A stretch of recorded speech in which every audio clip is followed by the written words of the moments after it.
பூலோகத்தில் உள்ள மனிதர்கள் எல்லாம் தங்களுடைய பாவங்களை நீக்குவதற்காக எங்களிடம் வந்து நீராடுகிறார்களாம். அதனால் எங்களுக்கு பாவம் மூட்ட முடியாக சேர்ந்து விடுகிறதா நான் தானே. அவற்றை நாம் எங்கே போய் தீர்த்து கொள்வது?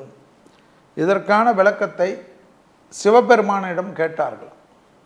நதிக்கன்னியர்கள், அதாவது கங்கா, யமுனா, சரஸ்வதி, கோதாவரி, தாமிரபரணி, காவேரி, சிந்து, இப்படி நதிகளுக்குரியான தேவதைகள் எல்லாம் வரிசையாக நின்று கேட்டார்களாம். உடனே சிவபெருமான், நீங்கள் எல்லோரும் கும்பகோணத்தில் உள்ள மகாமக குளத்தில் சென்று குளித்தாலே உங்கள் பாவங்கள் எல்லாம் தீர்ந்துவிடும். அப்படி நதி தேவதைகள் எல்லாம் மகாமக குளத்தில் சென்று நீராடிய தினம்தான் மாசி மாதம் மக நட்சத்திரம் தினம் என்பதை ஞாபகத்தில் வச்சுக்கோங்க.